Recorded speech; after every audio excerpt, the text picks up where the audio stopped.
ஆயிஷா. ஒரு விஞ்ஞான நூலுக்கு அதன் ஆசிரியை எழுதிய முன்னுரை. இந்த விஞ்ஞான கேள்வி பதில் நூலையும் இவ்வரிசையில் வர இருக்கும் இன்ன பிற 12 நூல்களையும் தமிழில் எழுதத் தூண்டியது ஆயிஷா தான். இந்த நூலுக்குள் நுழையும் முன்னர் என் ஆயிஷாவை தெரிந்து கொள்ளுங்கள். ஏனெனில் இந்த புத்தகம் எங்கும் வார்த்தைகளாக வாழ்பவள் அவள்தான். உங்களிடம் சொல்வதில் என்ன இருக்கிறது? இதை எழுதி கொண்டிருக்கும் இந்த நொடியில் என் விழிகள் கனத்து போகுமாறு கண்ணீர் கொப்பளிக்கிறது. இந்த நூலை எழுதிய ஒரு தேர்ந்த விஞ்ஞானவாதிக்கும் ஆயிஷாவின் கதையை எழுதி கொண்டிருக்கும் ஒருத்திக்கும் இடையில்தான் எத்தனை வித்தியாசம்! என் ஆயிஷாவை நினைக்கும் போது மட்டும் இப்படி குழந்தை மாதிரி துக்கம் கொப்பளிக்க அழ நேர்கிறது எனக்கு. முதலில் தெரிய வந்த ஆயிஷாவுக்கு 15 வயது.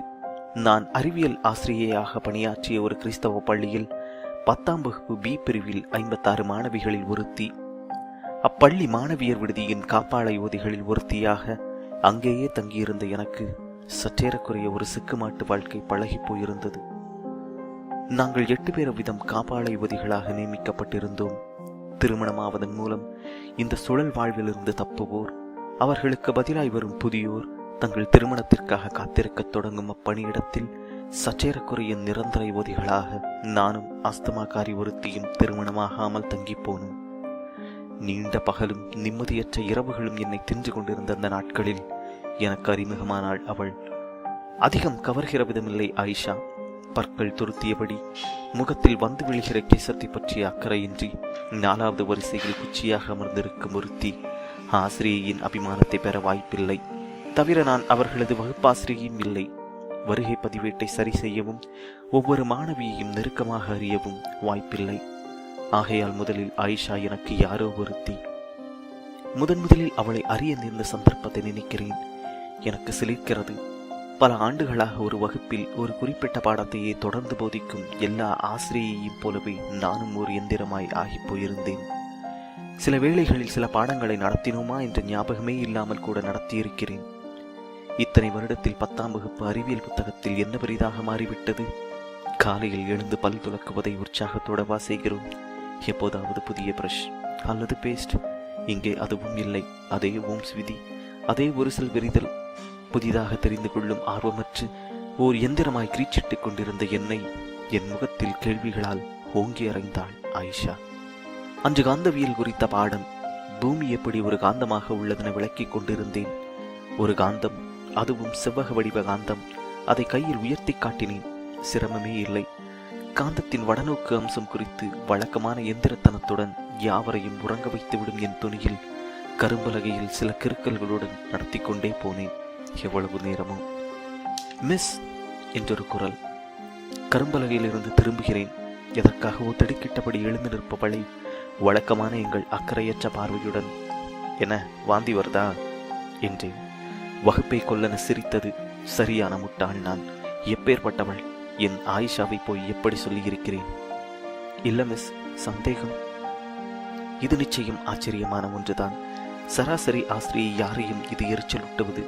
சட்டன முகம் சுருக்கி சுள்ளன எரிந்து விழும் குரலில் என்ன என்றேன்.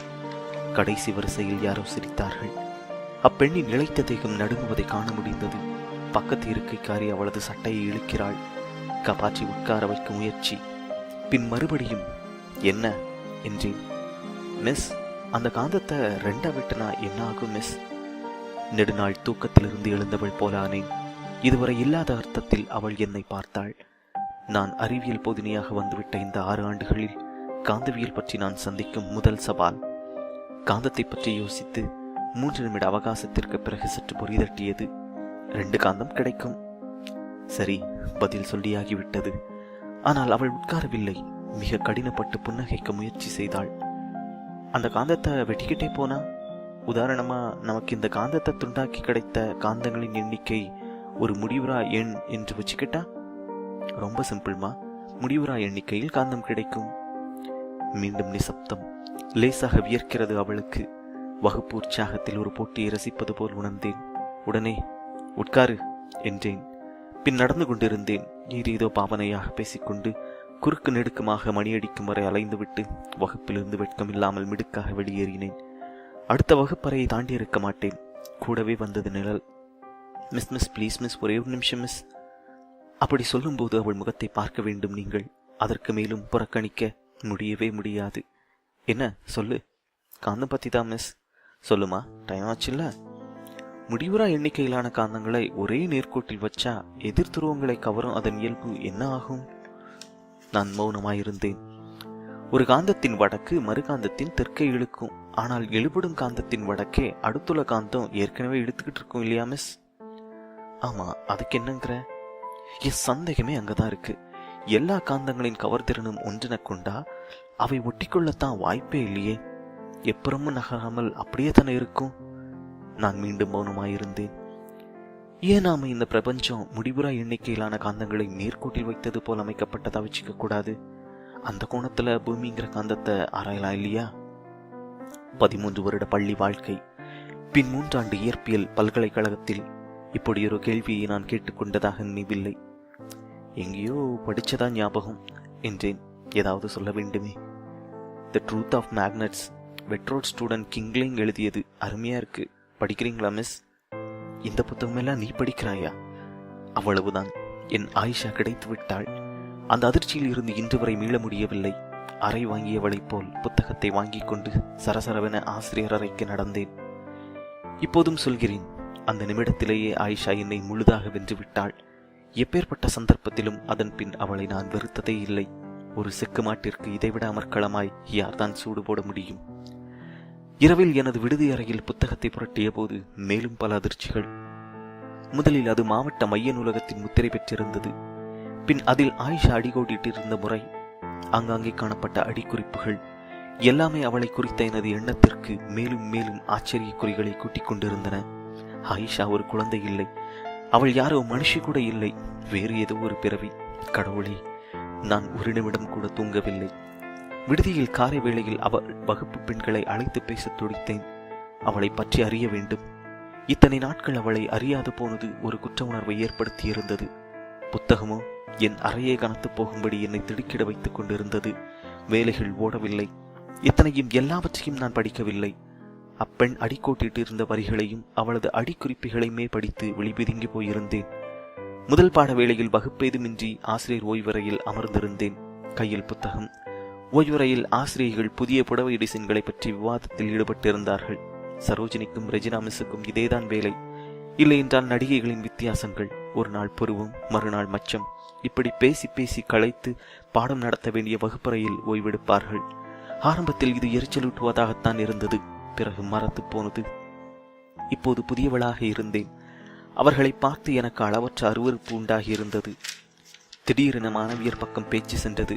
ரெஜினா ஒவ்வொரு பெண்ணாக கேலி செய்து கொண்டிருந்தாள். குதிரை மூஞ்சி, நரிவால், எலிவால் என்றெல்லாம் குழந்தைகளுக்கு பெயர் வைத்திருந்தாள்.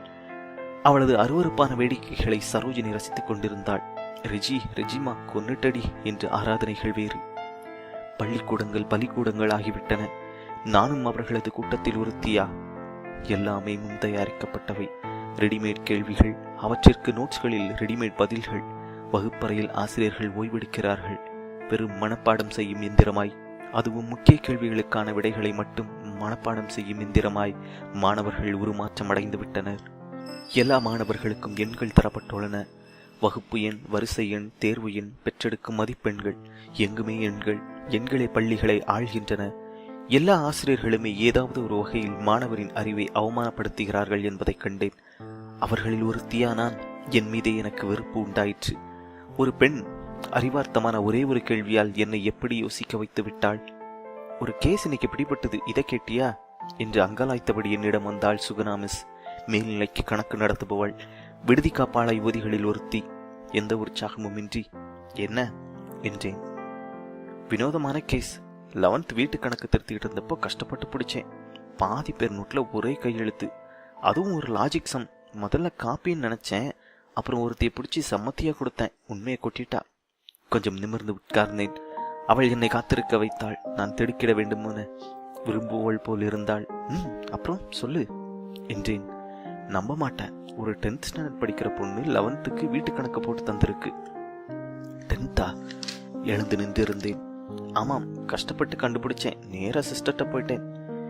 எனக்கு ஊர்ஜிதமாகி விட்டது போல ஆனது. என்ன பண்ணினாங்க அந்த பொண்ண? அது ஒரு ஆயி அப்பன் இல்லாத கேஸ். ஆர்ஃபன்ஸ் ஹோமா? சித்தி வீடோ என்னமோ கார்டியனை வர சொல்லியிருக்காங்க. மோஸ்ட்லி டிசியாக தான் இருக்கும். நான் எப்படி தவித்தேன் என்பதை என்னால் இங்கு எழுத முடியாது. பிரின்சிபல் அறைக்கும் ஓய்வறைக்கும் இருப்பு கொள்ளாமல் நான் அலைந்தேன். 11ஆம் வகுப்பு மாணவியருக்கு 10th மாணவி வீட்டு கணக்கு சொல்லித் தருகிறாள் என்றால் அவள் என்ன நம்ப முடியாத பிறவி. இங்கு ஏன் வந்து பிறந்து தொலைத்தாள்? அம்மா அப்பா இல்லாதவளாமே. கடவுளே, எங்கள் குழந்தைகளை ஆசிரியர்களிடமிருந்து காப்பாற்றும். அவளது வகுப்பிற்கு நான் போன நேரத்தில் அவளது இடம் காலியாக இருந்தது. விசாரித்தேன். சம்மா அடி மிஸ் என்று கலங்கடித்தார்கள். ஏதோ ஆகி போயிருந்தேன். எதுவும் நடத்த பிடிக்காதவளாய் இருக்கையில் அமரப்போனேன். May come in miss? Ayesha நின்றிருந்தாள். கலை தெரியப்பட்ட கனவு போல். வெள்ளை படுதாவுடன் 2 இஸ்லாமிய பெண்கள் உடன் நின்றிருந்தனர். ஒருத்தி எனக்கு முகமன் செய்தாள். நான் ஆயிஷாவோட சித்தி. எப்படி படுத்துறா பாத்தீங்களா? இவ என்னோட அக்கா பொண்ணு. இவ பிறந்த நேரமே சரியில்லை. இந்த சனியை வேணும்னு யார் அழுதா? என் கண் முன்னாலேயே ஆயிஷாவை அடிக்க முயன்றாள். கொஞ்சம் பார்த்துக்கங்க, புத்தி சொல்லுங்க.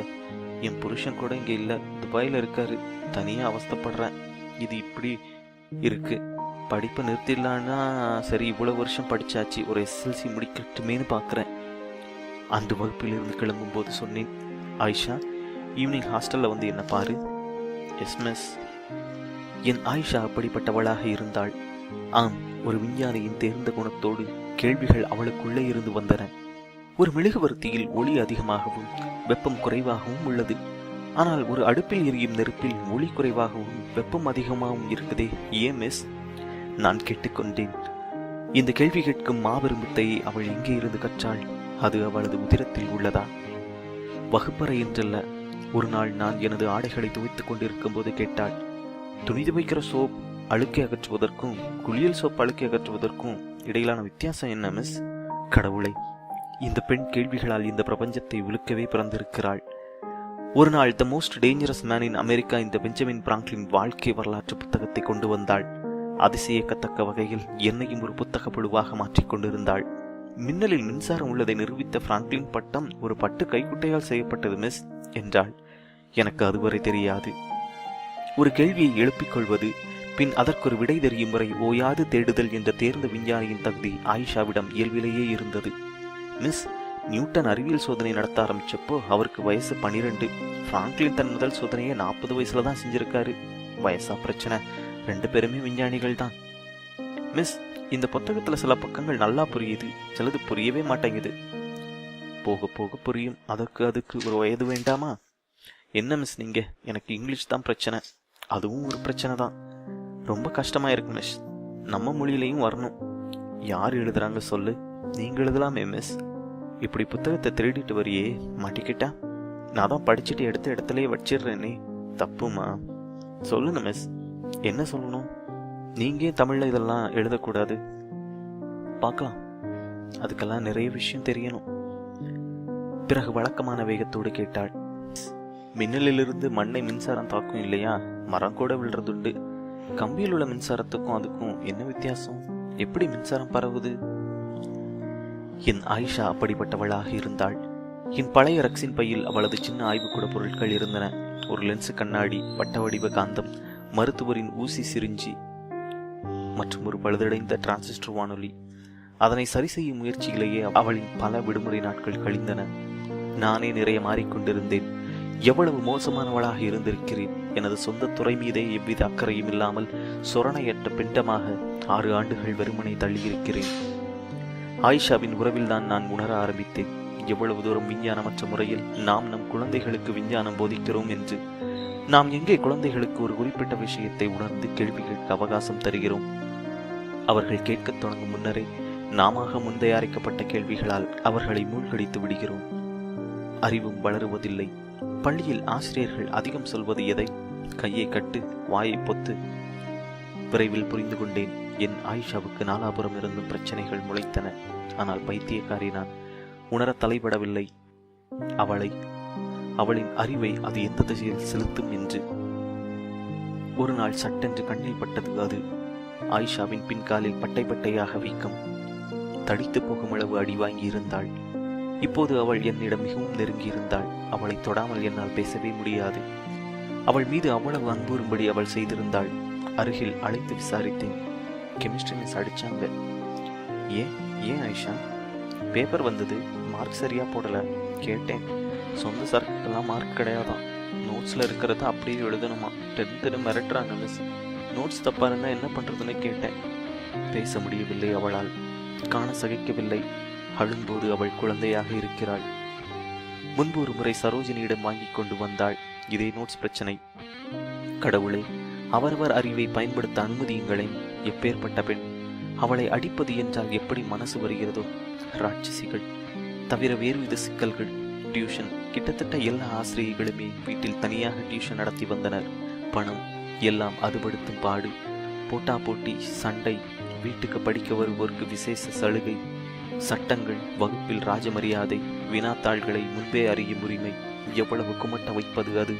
வெட்கமில்லாமல் இதை அவர்கள் செய்தே வருகிறார்கள். வருமான வரியில் சேராத வருமானம் யார்தான் விடுவார்கள்? ஆயிஷா யாரிடமும் டியூஷன் படிக்காதவள் என்பதால் பழிவாங்கப்பட்டாள். வகுப்பிலும் கேள்விகள் கேட்டு குழப்பி விடுபவளாக இருக்கிறாள் அல்லவா? தொழிலை கடினமாக ஆக்குபவளை யார்தான் விரும்புவார்கள்? விரைவில் எனது போராளி தினமும் உதை வாங்கி வரத் தொடங்கினாள். வரலாற்று பாட வேளையில் ஜெர்சி மிஸ் என்ன செய்தால் தெரியுமா? அசோகரை புத்த மதத்திற்கு மாற்றியது யார் மிஸ்? புத்த பிட்சு ஒருத்தர். இல்ல, அவரது பெயர் உபகுப்தர் மிஸ். தெரிஞ்சு வச்சுட்டு டெஸ்ட் பண்றியா? அடிங்க. ஒரு காலில் நிற்க வைத்து உதைத்திருக்கிறாள். இப்படி ஆயிஷா முன் எல்லா ஆசிரியர்களுமே தனது பிரம்பு பிரயாத்தனத்தால் அறிவை நிலைநாட்டத் தொடங்கிவிட்டார்கள். டீச்சர் அடிச்சா வலிக்காம இருக்கா? ஏதாவது மருந்து இருக்கா மிஸ் என்று கேட்கிறாள் ஆயிஷா. அடி அசட்டு பெண்ணே என்று கட்டிக்கொண்ட என்னால் அப்போது எந்த புதிரையும் உணர முடியவில்லை. எவ்வளவு பெரிய முட்டாளாக இருந்து விட்டேன் நான். ஓர் இரவு அவசரமாக வீட்டுக்கு கிளம்பிய போது தனது சிறிய குறிப்பு நோட்டை விட்டு சென்று விட்டாள். அன்றைக்குத்தான் என் ஆயிஷாவின் இன்னொரு பக்கம் தெரிய வந்தது. நூற்றுக்கணக்கான கேள்விகளின் தேவையை விட இந்த என் ஆயிஷா வித்தியாசமானவள். முதலில் அந்த நோட்டு கண்ணில் பட்டபோது அதை எடுத்து மேஜையில் வைத்துவிட்டு வழக்கமான விடை திருத்தும் வேலையில் இறங்கிவிட்டேன்.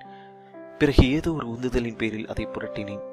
முதல் பக்கம், 2, 3, 4வது பக்கத்தில் எனக்கு முதல் அதிர்ச்சி.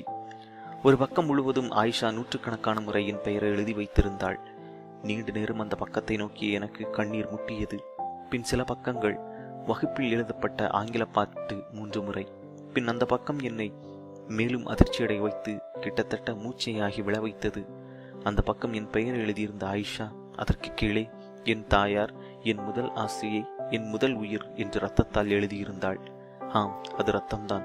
ஐயோ, இது என்ன பெண்ணே, உனக்கு நான் என்ன செய்து விட்டேன்? உனது கேள்விகள் சிலவற்றை காது கொடுத்து கேட்டதைத் தவிர அதற்காகவா இத்தனை அன்பு பொழிகிறாய்? அம்மா, நீ பெரும் மனுஷி. எனக்குள் யாரை தேடுகிறாய் நீ? பார்க்காமல் போன அப்பாவையா, அம்மாவையா, அல்லது யாரையடி? என் உயிரை, நீ இல்லாது போயிருந்தால் நான் மட்டும் யாரடி? ஒரு எந்திரத்தை விட கேவலமான ஆசிரியையாகவே செத்துப்போய் கிடந்த என்னை மீட்டெடுத்தவள் அல்லவா நீ? என் பொக்கிஷமே, இத்தனை நாட்கள் எங்கே இருந்தாய்? எனக்கு உடல் சிலித்து போனது. நான் சொல்லிக் கொண்டேன் அவளுக்கு, என் உயிரான ஆயிஷாவுக்கு எப்படியாவது நன்றியாக எதையாவது செய்ய வேண்டும். உன்னை எப்படி ஆக்குகிறேன் பாரடி. கடவுளே, அப்போதுதான் அந்த சம்பவம் நடந்தது. சம்பவத்திற்கு முதல் நாள் வகுப்பில் சர் ஹம்ப்ரி டேவி பற்றி சுருக்கமாய் சிலவற்றை சொன்னேன். அறுவை சிகிச்சையின் போது உடலை மரத்து போக வைக்கிற நைட்ரஸ் ஆக்சைடு வாயுவை அவர் கண்டுபிடித்தது குறித்து பாடம் நடத்தினேன். நைட்ரஸ் ஆக்சைடு தண்ணீரில் கரையுமா மிஸ்? தண்ணீரில் மட்டுமல்ல, அது எத்தனாலிலும் சல்பியூரிக் அமிலத்திலும் கூட கரையும். இப்படித்தான் நான் மோசம் போனது. எப்படி மறப்பது அதை? அன்று பள்ளியில் குழந்தைகள் தினம். மாவட்ட ஆட்சித்தலைவர் வருவதாய் இருந்தது. மதியம் விழா இருந்தமையால் காலையில் பள்ளி விடுமுறை. விடுமுறை நாட்களில் வீட்டில் எவ்வளவுதான் வேலை என்றாலும் 10-11 மணிக்கு என் ஆயிஷா ஓடோடி வந்து விடுவாள். அன்றைக்கு என்று ஆளை காணும். எனது சொந்த வேலையில் மும்முரமாக இருந்தபோது உச்சி வெயிலில் ஒரு மாணவி வந்து அழைத்தாள். ஆயிஷா அனுப்பியதாகவும் வேதியியல் ஆய்வுக்கூடத்திற்கு பின்புறம் அவள் இருப்பதாகவும் கூறினாள். ஏன், அவ இங்கே வர வேண்டியது தானே? தெரியல மிஸ். அவளை அனுப்பிவிட்டு கிளம்பினேன். மனதிற்குள் ஏதோ எங்கோ பிசகி போனதை உணர்ந்தேன். கடவுளை, இதை எழுதும் தருணத்தில் எனக்கு உடல் எப்படி நடுங்குகிறது. லேசான களைப்பில் இருப்பவளை போல் இருந்தாள் ஆயிஷா. இன்னைக்கு எக்ஸ்பெரிமெண்ட் சக்சஸ் மிஸ். என்ன எக்ஸ்பெரிமெண்ட்? இந்தாங்க ஸ்கேல், என்ன அடிங்க பார்ப்போம். ஏன் ஆயிஷா, என்ன சொல்ற நீ? மருந்து மிஸ், மரத்து போகிற மருந்து. இனிமே யார் அடிச்சாலும் எனக்கு வலிக்காது மிஸ். எப்படி வேணாலும் அடிச்சுக்கட்டும். ஆயிஷா, உனக்கு என்ன பைத்தியமா? லேப்ல இருந்து நைட்ரஸ் எத்தனால் கரைசல் கிடைச்சது மிஸ். முதல்ல இந்த தவளைக்கு ஊசி போட்டேன். 2 மணி நேரம் மல்லாக்க போட்டாலும் உணர்ச்சி இல்லை. அப்போ மரத்து போச்சுன்னு தானே அர்த்தம். அப்புறம் அதே மருந்தை எனக்கு ஊசி போட்டுக்கிட்டேன். எப்படி ஐடியா? ஏம்மா இப்படிலாம் பண்ற? பாருங்க, இந்த தவளை தான். நான் பார்த்த இடத்தில் வாழி தண்ணீரில் ஒரு தவளை தலைகீழாய் மிதந்தது. ஐஷா, நோ. ஐயோ, தவளை செத்துப்போச்சு மிஸ். கடவுளே, அதற்கு மேல் எழுத என்ன இருக்கிறது? வேதியியல் ஆய்வுக்கூடத்தின் பின்னால் ஆயிஷா விழுந்து கிடந்தாள். ஒரு மாலை மாதிரி விழுந்து கிடந்தாள். சின்ன கூட்டம் கூடியது. பியூன் கோவிந்தன் ஆட்டோ கொண்டு வர ஓடினான். சிஸ்டருக்கு சொல்லப்பட்டது. அவளை, என் உயிருக்குயிரான ஆயிஷாவை சுமந்து கொண்டு நான் சாலைக்கு ஓடினேன். என் கண்ணான அவளை எப்படியாவது பிழைக்க வைத்து விட வேண்டும் என தவித்தேன். ஆனால் ஆட்டோவில் ஆஸ்பத்திரிக்கு போவதற்குள் என் ஆயிஷா பிரிந்து விட்டாள். எப்பேற்பட்ட ஆயிஷா! நான் தாங்கிக் கொள்ள முடியாதவளாய் குழந்தை மாதிரி அவள் மீது புரண்டு கதறி அழுதேன். இனி என்ன, உங்களுக்கு திருப்திதானே மிருகங்களே? என் ஆயிஷாவை, ஒப்பற்ற அந்த அறிவு குழந்தை கொன்று தீர்த்து விட்டீர்களே. பொங்கல், இனி உங்கள் வகுப்புகள் எளிமையானவை. அறிவுக்கு அங்கே வேலை இல்லை. ஆயிஷா, என் கண்ணே, என் கண்களை திறந்துவிட்டு ஏன் அவ்வளவு சீக்கிரம் என்னை விட்டு ஓடிப்போனாய்? பார், உனக்காக நீ கேட்ட எல்லா கேள்விகளுக்கும் பதில்களை தேடி தேடி எழுதி வைத்திருக்கிறேன். நீ சொன்னது போல தமிழில் எழுதியிருக்கிறேன். உன் மாதிரி எத்தனை ஆயிஷாக்களை நாங்கள் இழந்திருப்போம். நீ இறந்து போனாய். வயதுக்கு வந்த நாளோடு பள்ளிக்கூடம் விட்டு ஓடியவர்கள், எங்கோ ஒரு ஊரில் யாரோ ஒருவனுக்கு துவைத்து சமைத்து பிள்ளை பெற்று போடுபவர்கள், ஆணின் பாலியல் பசிக்காக தன்னை விற்பவர்கள், 30 ரூபாய் சம்பளத்திற்காக வீடு பெருக்கி சாணி முழுகுபவர்கள், வயல் கூலிகள், கட்டடங்களுக்கு கல்லுடைக்கும் பெண்கள், அவர்கள் எத்தனை ஆயிஷாக்கள் உள்ளனரோ. தன் விஞ்ஞான கனவுகளை நாள்தோறும் அடுப்பு நெருப்பில் போட்டு சாம்பலாக்கிவிடும் அந்த நூற்றுக்கணக்கான ஆயிஷாக்களுக்கு இந்த புத்தகத்தை கண்ணீரோடு சமர்ப்பிக்கிறேன். இந்த விஞ்ஞான நூலை வாசிப்பவர்கள் அதை ஒரு 10 பெண்களுக்காவது இரவல் கொடுப்பார்களா? அவர்களில் ஒரு ஆயிஷாவாவது இருப்பாளா? என் பொக்கிஷமே ஆயிஷா, நீ கேட்ட கேள்விகளிலேயே என்னை மிகவும் பாதித்த ஒரு கேள்வி உண்டு. அதை வாசகர் முன்வைத்து என் முன்னுரையை முடிப்பதே பொருத்தமாக இருக்கும். மிஸ் கரோலின் எர்ஷல் போலவோ மேரி கியூரி போலவோ நம்ம நாட்டில் பெயர் சொல்ற மாதிரி ஒரு பெண் கூட விஞ்ஞானியா வர முடியலையே. ஏன் மிஸ்? இந்த கேள்விக்குரிய பதிலை நான் சொல்ல வேண்டியதில்லை. தங்கள் சொந்த வீடுகளின் இருண்ட சமையல் அறையில் போய் அவர்களே அதை தேடட்டும்.